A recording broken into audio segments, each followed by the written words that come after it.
Ethanol के नाम पर पेट्रोल में चीनी घोलते घोलते घोलते घोलते अब चीनी ही महंगी हो गई है। पेट्रोल सस्ता होने का इंतजार अभी खत्म नहीं हुआ था।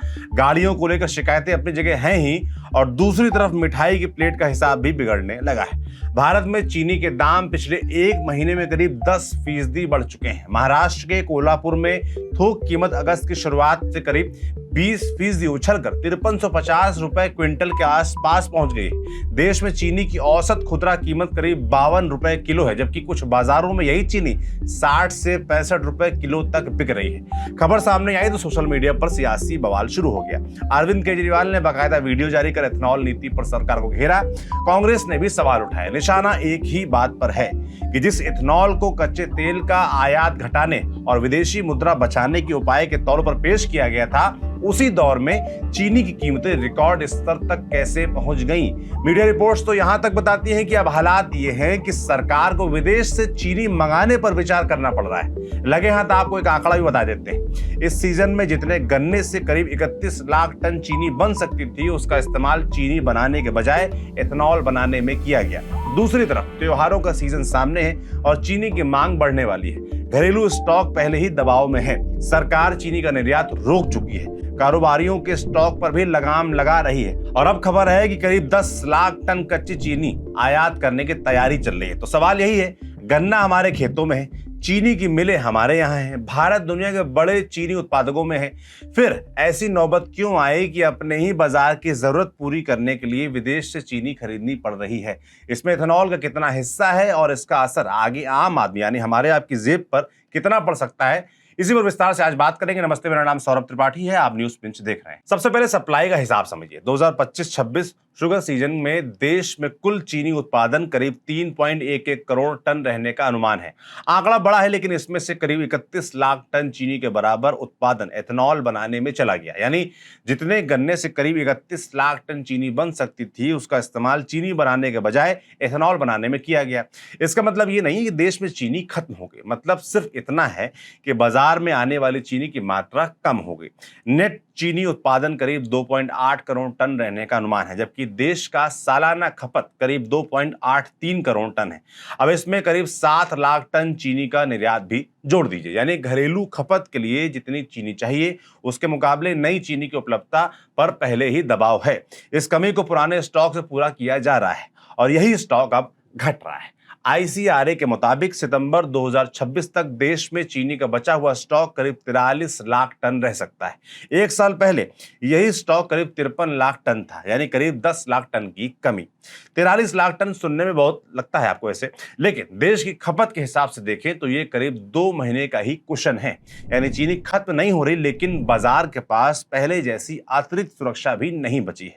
और अब त्योहारों की मांग सामने है। अगस्त से नवंबर के बीच चीनी की खपत बढ़ती है। गणेश चतुर्थी, दशहरा और दिवाली जैसे त्योहारों में मिठाइयों की मांग बढ़ती है। बिस्किट और कन्फेक्शनरी कंपनियां स्टॉक बढ़ाती हैं। पेय कंपनियों की जरूरत बढ़ती है। घरों में भी चीनी की खपत बढ़ जाती है। यानी जिस समय स्टॉक का कुशन छोटा हो रहा है, उसी समय बाजार में चीनी की जरूरत बढ़ने वाली। यही वजह है कि पिछले एक महीने में चीनी के दाम करीब 10% बढ़ चुके हैं। कोल्हापुर में थोक भाव अगस्त की शुरुआत से करीब 20% चढ़ चुका है और कुछ बाजारों में खुदरा कीमत 60 से 65 रुपए किलो तक पहुंच गई है। चीनी महंगी हुई तो चीनी कंपनियों के शेयरों में भी तेजी देखी गई। बलरामपुर चीनी, Dhampur sugar, Dwarkesh sugar and Bajaj Hindustan sugar जैसी कंपनियों के शेयरों में आज तेज खरीदारी हुई। कुछ शेयरों में 6 से 8% तक की तेजी देखने को मिली।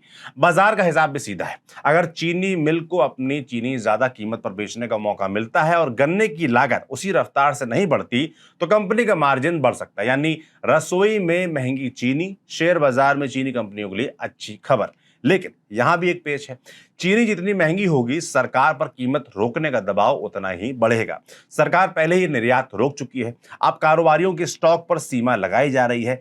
मीडिया रिपोर्ट्स के मुताबिक आयात की तैयारी भी हो रही है और जरूरत पड़ी तो चीनी की घरेलू सप्लाई बढ़ाने के लिए गन्ने का इस्तेमाल एथेनॉल के बजाय चीनी बनाने में बढ़ाया जा सकता है।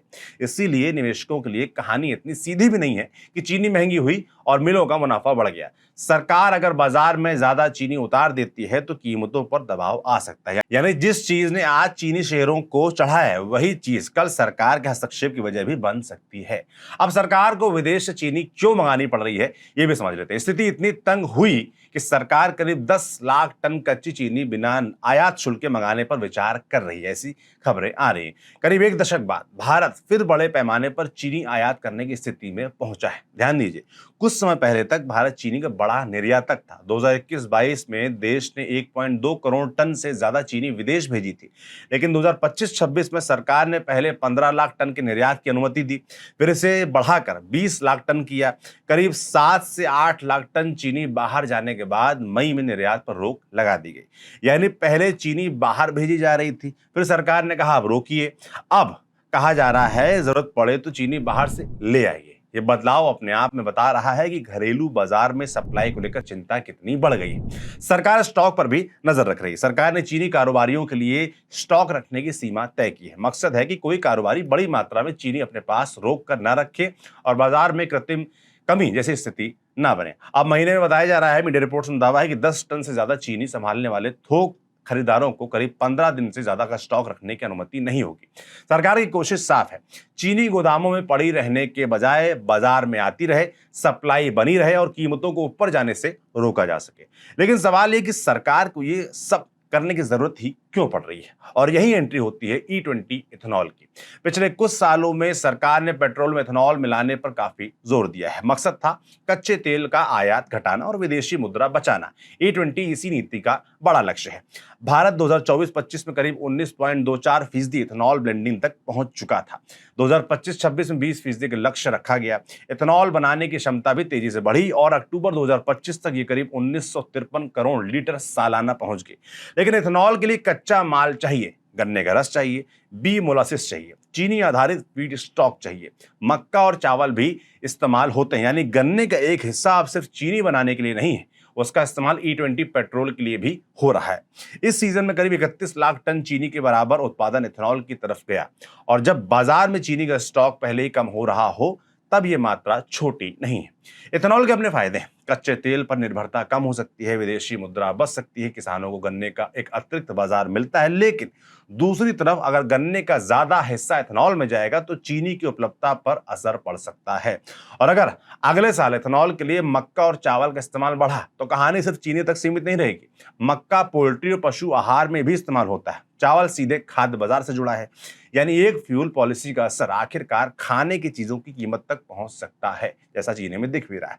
इसीलिए मुख्य आर्थिक सलाहकार वी अनंत नागेश्वरन ने भी E20 से आगे ब्लेंडिंग बढ़ाने से पहले food versus fuel trade off का पूरा हिसाब करने की जरूरत बताई है।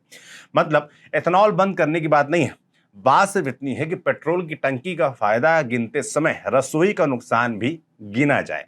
और अगर कल इथेनॉल के लिए गन्ने के बाद मक्का और चावल की बारी आती है तो सवाल और बड़ा होगा, क्योंकि पेट्रोल की टंकी भरने के लिए अगर खाने की थाली का हिसाब बिगड़ने लगा तो फिर विकास का मीटर सिर्फ पेट्रोल पंप पर नहीं, रसोई में भी देखना पड़ेगा। अब इस पर सरकार क्या करती है, क्या ध्यान देती, क्या कदम उठाती है, उस पर हम नजर बनाए हुए हैं। बाकी आपका क्या सोचना है इस पूरे मामले के बारे में, चीनी के जो रेट बढ़ रहे हैं उसके बारे में कमेंट बॉक्स में लिखकर जरूर बताइएगा। मेरा नाम सौरभ त्रिपाठी, इसे लिखा था हमारे साथी खुशबू ने, कैमरे के पीछे सुधांशु। देखते रहिए न्यूज पिंच। शुक्रिया।